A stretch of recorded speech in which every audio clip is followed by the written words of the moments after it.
राजा आऊ देश बचाऊ कि फेरि पनि केपी बानी आऊ देश चलाऊ? राजा आऊ देश बचाऊ। यस्तो खालको चाहिँ एउटा भ्रमहरू सिर्जना गर्ने काम गर्नु एउटा कलाकार राष्ट्रियकरणले चाहिँ उचित नहोला भन्ने चाहिँ मेरो पनि ठम्यायो। किन भन्दाखेरि कलाकार नै हो नि, किनभने ऊ कलाको माध्यमबाट उसले जुन अभिव्यक्ति गर्छ नि त्यसको ठुलो प्रभाव रहन्छ कि, र उनलाई चाहिँ रियल हिरो भनेर पनि भन्ने रहेछ होला। एउटा चाहिँ कुनै समयमा रियल हिरो, तर अबको समयमा हिरो हुन सक्दैन। किन भन्दाखेरि उनी एउटा चाहिँ कलाकार हो भने कलाकारको स्थानमै रहनु पर्यो नि त। इनोसेन्ट मानिसहरूलाई फेरि काहीँ न काहीँ भ्रम छराउने, काहीँ न काहीँ चाहिँ उचाल्ने कामहरू भइरहेको छ। यो राष्ट्रिय मिडिया भन्नेबाटै पनि यो भ्रम छर्ने कामहरू चाहिँ भइरहेको छन्। यो चाहिँ के भन्दाखेरि लोकतन्त्रको चाहिँ बरखिलाफ हो, एउटा चाहिँ व्यवस्थाको चाहिँ विरुद्ध धावा हो। नाम छ ग्ल्यामर गफ, काम छ राजनीतिक गफ, अनि राजा ज्ञानेन्द्रलाई फेरि राजा बनाउने, पारसलाई चाहिँ फेरि चाहिँ यहाँका युवराज बनाउने, यो कुरा मान्य हुन सक्दैन। तर राजा चाहिन्छ भन्ने जमात पनि निकै ठुलो छ नि त। अनि जमात त हिजोको ती पञ्चमण्डलीहरू त हो नि, अर्को देख्नुभयो र। दर्शकवृन्द नमस्ते, रिदम अनलाइन टिभीको साथमा सम्पदाले म यहाँलाई हार्दिक स्वागत गर्न चाहन्छु। र आज मेरो प्रेममा हुनुहुन्छ MNODGG का केन्द्रीय सदस्य जीवन मङ्गल सरलाई स्वागत छ। हस्, धन्यवाद। सर, अहिले चाहिँ भर्खरै मात्र होइन नेपालको निकै नै चर्चित लोकप्रिय नायक पल शाह होइन सर्वाधिक चर्चित हुनुहुन्छ, सबैतिर छाइरहनु भएको छ होइन।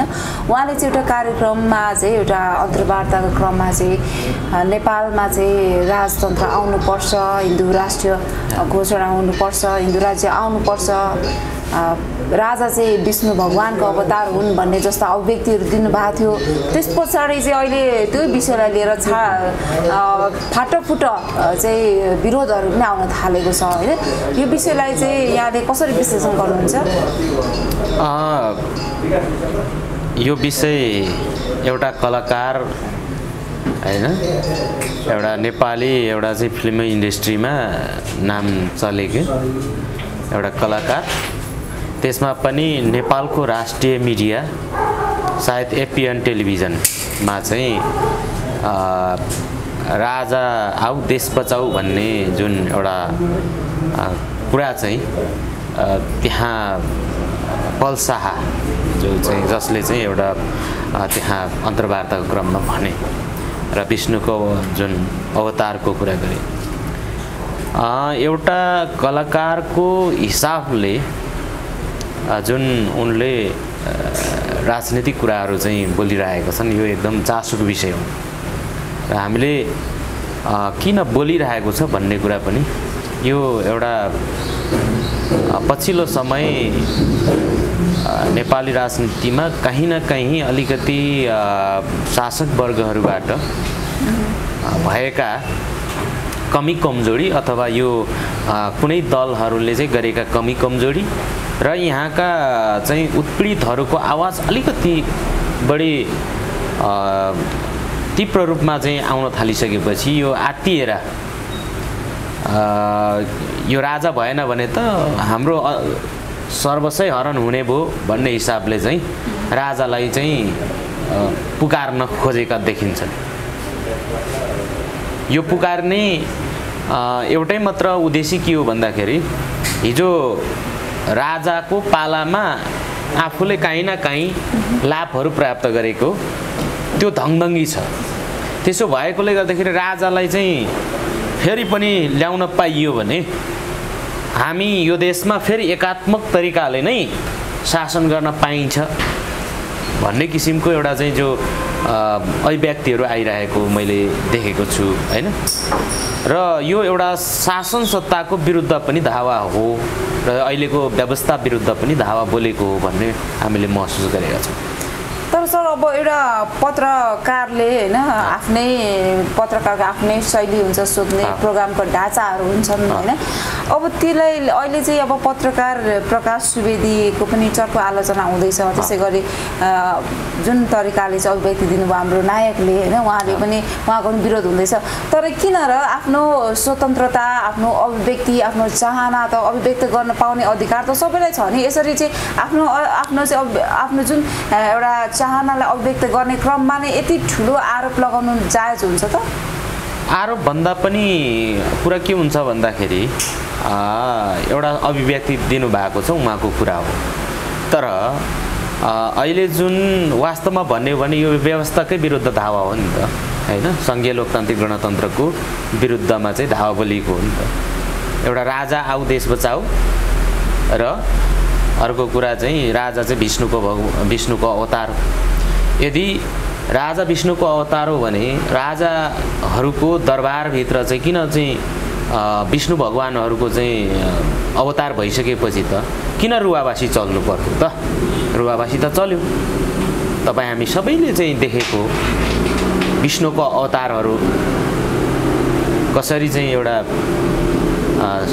दर्दनाक अन्त्य भयो यदि राजा विष्णुको अवतार हुन्थ्यो भने सायद विष्णुको अवतार त भगवान हो नि त विष्णुको अवतार भनेपछि त भगवान हुन्छ भगवान भनिसकेपछि त सायद ती राजाहरू त बाँच्नु पर्थ्यो नि त फेरि मर्यो मारिए फेरि मारेर आज किन मारिए भन्ने कुरा पनि त आजसम्म खुलेको छैन नि त किन खुलाउन सक्नुहुन्न त अनि राजा ज्ञानेन्द्रलाई फेरि राजा बनाउने पारसलाई चाहिँ फेरि चाहिँ यहाँका युवराज बनाउने यो कुरा मान्य हुन सक्दैन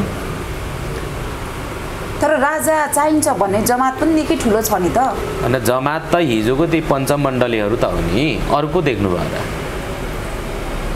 देख्नुभएको छ हिजोको पञ्चहरू नै हो अहिलेका केही एउटा चाहिँ चले गनेकाहरूलाई चाहिँ एउटा यसलाई अलिकति कन्ट्रोभर्सियल बनायो भने हैन ध्यानाकर्षण गर्न सकिन्छ कि भन्ने आशयका साथ लागि पर्या हो म के भन्छु भन्दाखेरि पल शाह पनि आफूलाई अभियन्ता भन्छन् र त्यही ग्ल्यामर गप भनेर चाहिँ भनिएको रहेछ कार्यक्रम मैले पनि हेरेँ कि के रहेछ त भनेर चाहिँ राजा औ देश बचाउ पल शाहले भनेर चाहिँ टाइटिल बनाएर चाहिँ राखिया रहेछ मैले पनि हेरेँ प्रकाश सुवेदीले चाहिँ अब त्यही अनुसारको प्रश्न सोधेका छन् राजा ज्ञानेन्द्र कि राजा औ कि देश बचाउ कि यता चाहिँ केपी ओली भन्ने सवाल हो त्यो एउटा चाहिँ व्याख्या सहित चाहिँ बनाएका छन् त्यहाँ हैन एउटा नाम छ ग्ल्यामर गप काम छ राजनीति गप हैन गप त राजनीति गप हो नि त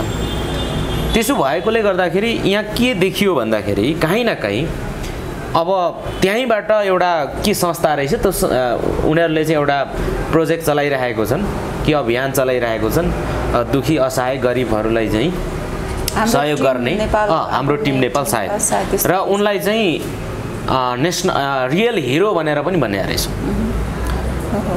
होला एउटा चाहिँ कुनै समयमा रियल हिरो तर अबको समयमा हिरो हुन सक्दैन किन भन्दाखेरि उनी एउटा चाहिँ कलाकार हो भने कलाकारको स्थानमै रहनु पर्यो नि त कलाकारले चाहिँ राजनीतिक गफ गर्नै मिल्दैन भन्ने हो सर हैन कलाकारहरूले प्राय राजनीतिक गफ गर्दैनन् मैले देखेको हैन तर नेपाली राजनीतिमा कहीँ न कहीँ राजनीति पनि गरिरहेका छन् किन भन्दाखेरि उनीहरूलाई थाहा छ राजनीति बिना केही पनि नहुँदो रहेछ भन्ने कुरा उनीहरूले बुझे यो कुरा त्यसै भएकोले उनीहरूले राजनीतिमा अलिकति इन्ट्रेस्ट दिएको र यसलाई चाहिँ के भन्दाखेरि कुनै न कुनै एउटा चाहिँ त्यो खालको एउटा हुइमहरू यो राजा आऊ देश बचाऊ भन्ने एउटा जुन पञ्चमण्डलीहरू छन् दरबारियाहरू छन् र पहिलादेखि त्यसको नुन खाएकाहरू त्यसका आसेपासेहरू त्यो पञ्चायतकाल के अरे चाहिँ राजा हुँदाखेरि काहीँ भर्ती भएकाहरू छन् नि त भर्ती भएका चाहिँ अब विभिन्न चाहिँ मन्त्रालयमा कुनै पनि चाहिँ संवैधानिक निकायमा कुनै पनि अङ्गमा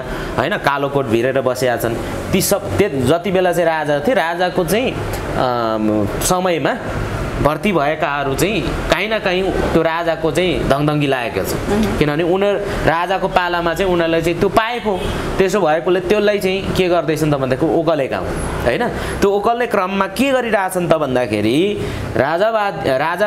राजावादीहरू चाहिँ राजा आऊ देश बचाऊ भन्नेहरूले चाहिँ काहीँ न काहीँबाट चाहिँ फन्डिङ आएर त्यो कुरा चाहिँ के गर्दछन् काहीँ न काहीँ चाहिँ लगानी गरिरहेका छन् होइन अब विभिन्न अभियानहरू चाहिँ देखाइन्छ जस्तो यहाँ चाहिँ होइन कोही ठुला कुरा गर्ने मिडियामा चाहिँ होइन अब चाहिँ एउटा मेन स्ट्रिमको मिडियामा चाहिँ अरूलाई चाहिँ सबै गदारै हो भन्दै होइन अरूलाई चाहिँ सतासरब गर्ने तर रियालिटीमा चाहिँ साँच्चीकै यहाँको वास्तवमा चाहिँ यहाँका उत्पीडितहरूको पक्षमा केही पनि सिनको पनि नबाँच्नेहरू चाहिँ के हुन्छ नि त्यो राजा आऊ देश बचाऊ होइन राजा भनेको चाहिँ के अरे 100वटा राजाहरूभन्दा होइन के अरे चाहिँ थरीका चाहिँ धेरै राजाभन्दा एउटा राजा नै ठिक भन्ने एउटा जुन उनीहरूले चाहिँ हुइम ल्याउँदैछन् नि यो भनेको के हो भन्दाखेरि यो एउटा चाहिँ 10,000 यहाँका उत्पीडितहरूले जुन बलिदान दिएका छन् नि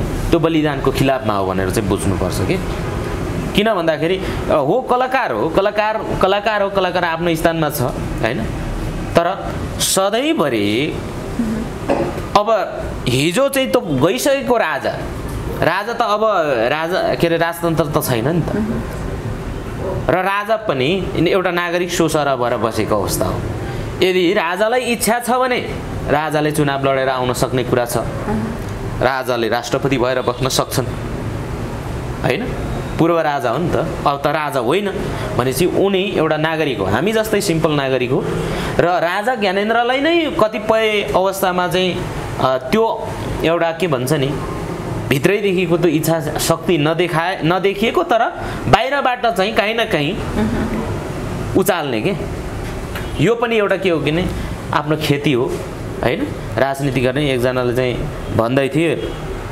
डिबेट गर्न गएको थिएँ राजावादीहरू नै हुनुहुन्थ्यो उहाँहरूले के भन्नु भने के गर्नुहुन्छ तपाईँहरू अब यसै चेनाप्रति गर्दाखेरि हामी त भात पचाउने काम राजनीति भनेको भात पचाउने काम हो भनेर उहाँहरूले भन्यो त्यो भात पचाउने कामै गरिरहेको छ सर अगाडिको फेरि अभिव्यक्ति म जान्न चाहेँ होइन हरेक देशका नागरिकहरू चाहिँ राजनीतिप्रति त सचेत हुनुपर्छ होइन त्यसमा चाहिँ अब कलाकारहरू पनि पर्छन् देशका कलाकारहरू पनि पर्छन् होइन तर तपाईँको भनाइले त कलाकारहरूले त राजनीति गर्नु भएन भन्ने हो कि कलाकार यदि राजनीति गर्ने हो भने कलाकारिता छोडेर चाहिँ राजनीतिमा आउनुपर्छ भन्ने हो होइन मैले त्यो आफ्नो पेसागत मर्यादाको कुरा होला नि होइन अब मैले राजनीति गर्नै हुँदैन भन्ने कुरा पनि होइन गर्छन् गरिरहेको छन् होइन नेपाली राजनीति कमल ओली होइन अहिले राजनीति नै सांसदै पड्काए होइन र रेखा थापाहरू चाहिँ राजनीतिमै छिरेका छन्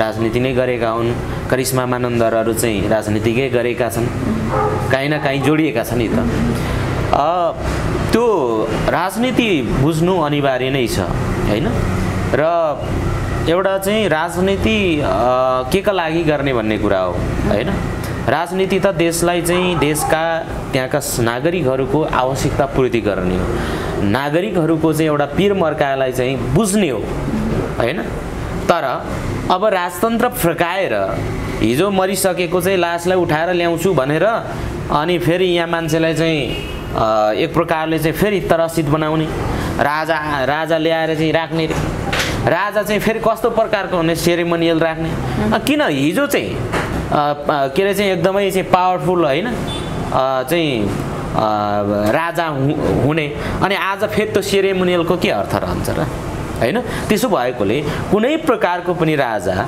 यहाँ आवश्यकतै छैन तर के भन्दाखेरि एउटा कलाकारले एउटा चाहिँ अहिले लोकतन्त्र हो नि त लोकतन्त्र भएकोले उनले अभिव्यक्ति दिए त्यसलाई मैले नकारात्मक मैले लिने कुरा होइन होइन तर के हो भन्दाखेरि व्यवस्थाकै विरुद्ध धावा बोल्दाखेरि चाहिँ किन चाहिँ गभर्मेन्ट पनि चुप लाग्यो त भन्ने कुरा हुन्छ कि किनभने सुन्नु न एउटा चाहिँ 10,000 मानिसहरूले चाहिँ बलिदान दिएका छन् यो व्यवस्था ल्याउनलाई अहिले पनि काहीँ न काहीँ यसको सुदृढीकरण हुनुपर्छ भनेर चाहिँ हामी निरन्तर आन्दोलन गरिरहेका छौँ अझै पनि त्यो राजतन्त्र र लोकतन्त्रमा अलिक अझै फरक देखिएन भनेर हामी त्यसलाई सुदृढ गर्न पर्छ। त्यहाँ भएका चाहिँ खराब कुराहरूलाई चाहिँ हैन खराब नियतहरूलाई चाहिँ हटाउनु पर्छ। कुनियति कुव्यवस्था जुन त्यहाँ भित्रका चाहिँ एउटा चाहिँ नीतिगत कुराहरूलाई चाहिँ अझै परिष्कृत बनाउनु पर्छ भनेर हामी आन्दोलन गर्ने। त्यो परिष्कृत बनाउनको लागि लड्ने हो भने त लडौँ न, तर फेरि त्यो कुहिएको हैन त्यो सुकिसकेको चाहिँ गुलाई कोटायो भने के हुन्छ, गनाउँछ, त्यसले दूषित बनाउँछ। भनेपछि त्यो कुहिसकेको व्यवस्था हो, फैलिसकेको व्यवस्था हो, त्यो आम नागरिकहरूले नरुचाएको व्यवस्था हो। त्यो व्यवस्थालाई फेरि फर्काएर ल्याएर फेरि त्यस्तै एउटा चाहिँ जर्जर अवस्था बनाउने हो त होइन नि त। त्यसो भएकोले त्यो व्यवस्थाको विरुद्ध धावा चाहिँ किन बोलिन्छ भन्ने कुरा हो। यति मात्र आपत्ति हो कि किनभने त्यो त सङ्घर्ष त ठुलो सङ्घर्ष त। हिजो राजाहरूले चाहिँ गरेका मोज हैन, उनीहरूले गरेका भोज, उनीहरूले चाहिँ गरेका काला करतुत, उनीहरूले चाहिँ यहाँ सयौं मान्छेहरू चाहिँ बेपत्ता गरेर हैन सुन तस्कर गराएर अकुत सम्पत्ति कमाएर यहाँका चाहिँ ठुला चाहिँ दरबार बनाएर बसेका मोज गरेका चाहिँ राजाहरू। अब राजाले ल्याउनु पर्ने आवश्यकता के त?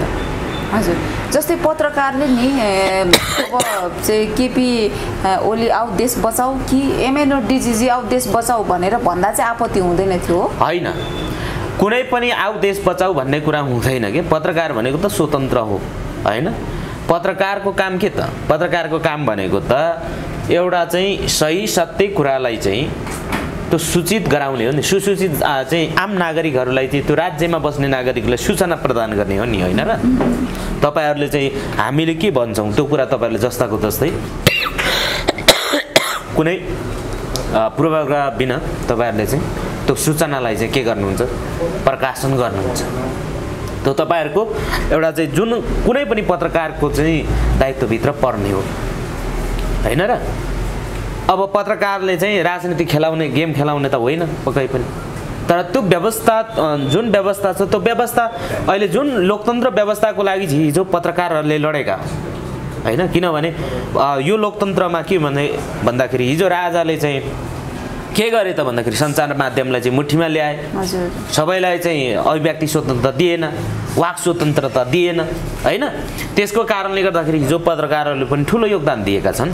त्यसमा हामीले पनि चाहिँ त्यसको मूल्याङ्कन गर्न पर्छ।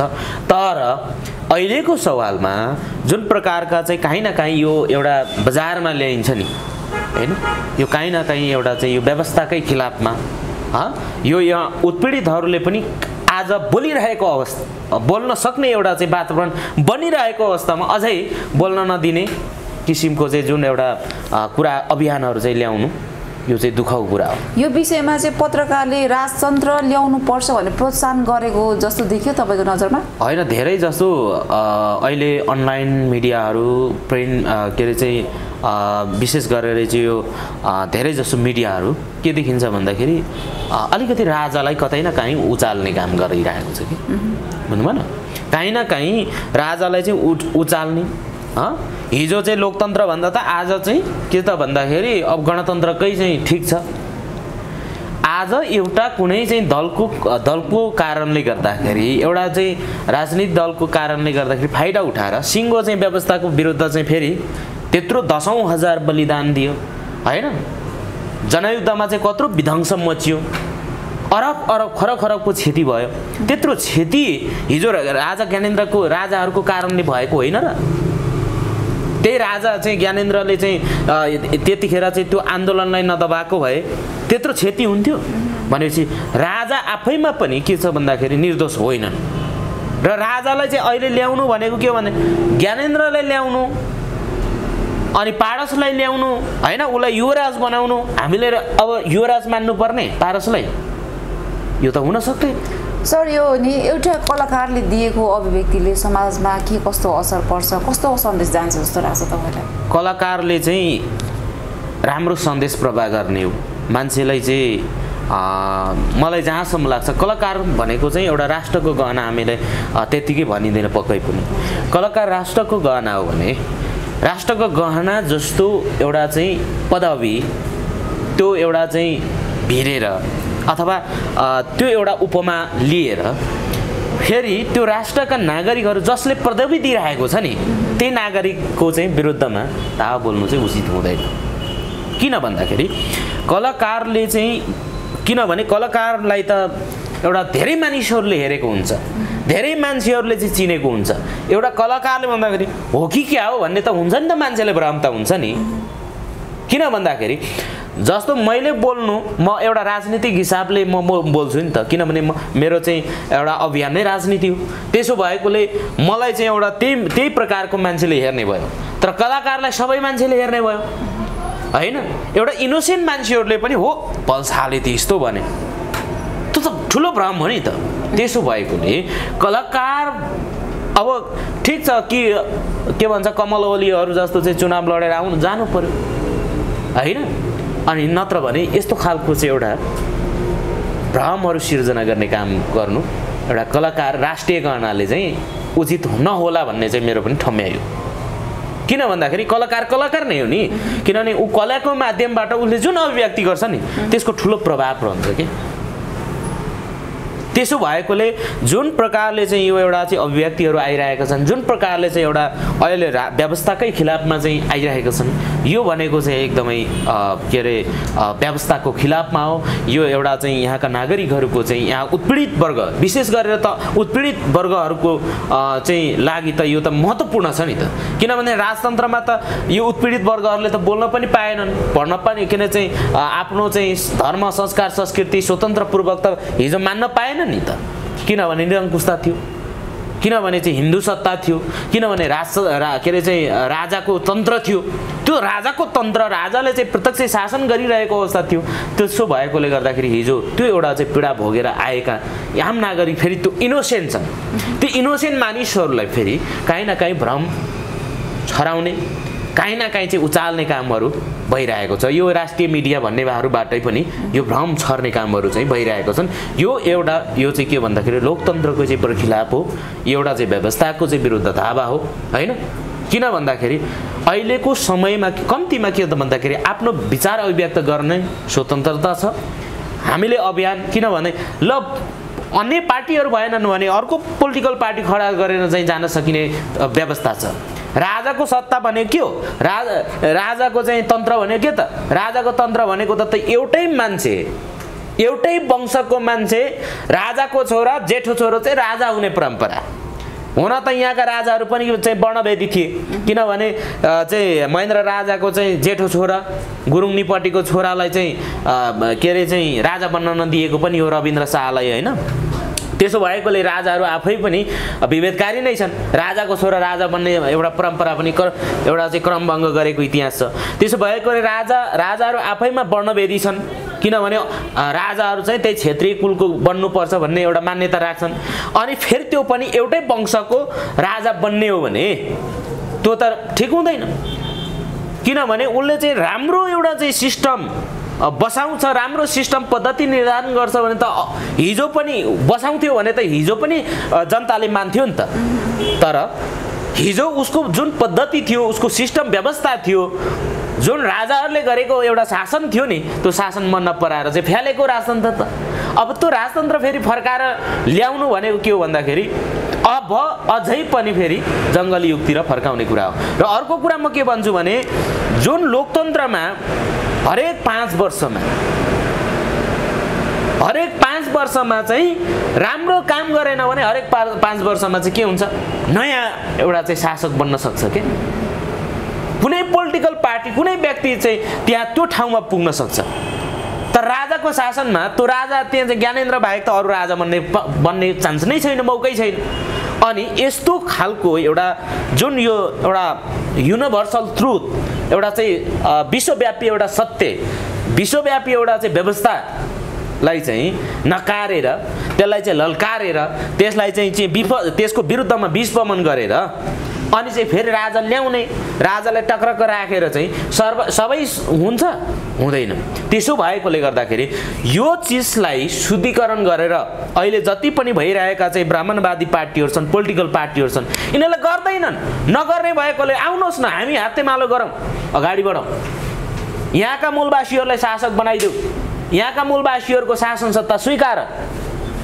किनभने यहाँका मूलवासीहरू इमान्दार होला, कतिपय गए गुज्रेका पनि होलान्, तर यहाँका चाहिँ त्यस्ता चाहिँ महारथीहरू छन्, डाक्टर सन्दुक रुई, डाक्टर चाहिँ महावीर पुन, गुलमान घिसिङ जस्तो व्यक्तिहरू स्वीकार्दै जानुपर्छ। त्यस्ता मान्छेहरू चाहिँ ल्याएर चाहिँ अगाडि बढौँ होइन। अब त्यो कुहेको राजालाई चाहिँ त्यो कामै नलाग्ने राजा जसले चाहिँ 10,000 मार्नमा चाहिँ यो ठुलो उनको भूमिका थियो। किनभने माओवादीलाई दमन गर्ने त आखिरमा ज्ञाने सरकार हो, ज्ञानेको सत्ताले चाहिँ दमन गरेको, राजाको सत्ताले चाहिँ राजतन्त्रले नै दमन गरेको। त्यसो भएकोले दमन गरेर चाहिँ आज चाहिँ ऊ छिटिएर गयो। ज्ञानेन्द्रले सपक्क चाहिँ ज्ञानेन्द्र धेरै इमान्दारी के अरे चाहिँ छट्टै चाहिँ लोकतन्त्रको लागि चाहिँ उनले चाहिँ छोड्दे, नागरिकहरूको जे भन्यो त्यो कुरा चाहिँ ज्ञानेन्द्र छोड्दे भन्छ नि यहाँ राजावादीहरूले, त्यो पनि होइन, त्यो भनाम हो। किनभने ज्ञानेन्द्रले चाहिँ 17,000 मानिसहरूलाई चाहिँ मारेका छन्, त्यो मार्नमा ठुलो योगदान गरेका छन्। किनभने प्रचण्ड मात्र चाहिँ यो प्रचण्डले 17,000 मान्छेलाई चाहिँ मार्यो युद्धमा उमार भन्छ नि। यदि प्रचण्डले बाबुरामले उठाएको कुरालाई चाहिँ 2052 सालतिरै समस्याको समाधान राजतन्त्रले गरिदिएको भए आखिरमा त्यो न माओवादी जन्मिन्थ्यो। आज हामी आन्दोलन गर्नुपर्ने अवस्था किन आयो आज लोकतन्त्रमा पनि भन्दाखेरि हामीले भनेका कुराहरू नसुनेको, हाम्रो कुराहरू सुनवाई नभएको, हाम्रा माग मुद्दाहरू सुनवाई नभएको कारणले हामी आन्दोलन गर्नु परेको हो नि। त्यसो भएकोले शासक दूरदर्शी शासकको काम के हो त? दूरदर्शी शासकको काम भनेको सबैलाई मिलाउने, सबैलाई चाहिँ सन्तुष्टि बनाएर चाहिँ उसको चित्त बुझाएर चाहिँ देशलाई समृद्ध बनाउने होइन र। तर यहाँ के छ भन्दाखेरि ज्ञानेन्द्रले त्यही गर्यो, प्रचण्डले त्यही गर्यो, माधवले त्यही गर्यो, झलेले त्यही गर्यो, यता चाहिँ के भन्छ चाहिँ केपी ओलीले त्यही गर्यो, विद्यादेवी भण्डारीले चाहिँ त्यही गरिरहेको छ। त्यसो भएकोले यो जुन एउटा कुनै पनि तुलोमा राखेर जोख्यो भने नि, के अरे चाहिँ त्यो तराजुमा राखेर जोख्यो भने कुनै पनि यो चाहिँ ब्राह्मणवादीहरू चाहिँ विष्णुको अवतार भनिनेहरू सबै बराबर छ। एकले अर्कालाई चाहिँ के भन्छ, एकले अर्कालाई आफ्नो चाहिँ पुस्ता हस्तान्तरण मात्र गर्छन्, तर यहाँका उत्पीडितहरूलाई कहिले पनि शासन सत्तामा चाहिँ पुग्न नदिने, उनीहरू सलबल आयो कि त्यसलाई दमन गर्नुपर्छ कुनै न कुनै भनेर चाहिँ यस्ता खालका चाहिँ यो स्यालहुइया कुराहरू चाहिँ ल्याइने गर्छन्। अब चाहिँ कलाकारहरूलाई चाहिँ अगाडि देखाएर हुन्छ कि बाबुरामले पनि करिश्मालाई देखाएको थियो, प्रचण्डले चाहिँ रेखा थापालाई देखाएको थियो, चाहिँ अर्कोले कमल बलीले देखायो, अर्कोले चाहिँ अब पल शाहलाई देखाउँदैछ। कुनै न कुनै राजावादीहरूले चाहिँ तुरुप फ्याल्दैछन्। यो तुरुप हो, यो राजावादीहरूको तुरुप हो। त्यसो भएकोले यस्ता तत्त्वहरूलाई चाहिँ अब गणतन्त्रवादीहरूले चाहिँ ठेगान लाउन पर्छ। हस् त जीवन सर, निकै नै अमूल्य समय दिनुभएको छ र हामी विचार राखिदिनु। हस्, धन्यवाद यहाँहरूलाई पनि, यो रिदम अनलाइनलाई पनि, विशेष गरेर चाहिँ यो जुन एउटा विचार लिन आउनुभयो यहाँहरूलाई पनि धेरै धेरै धन्यवाद।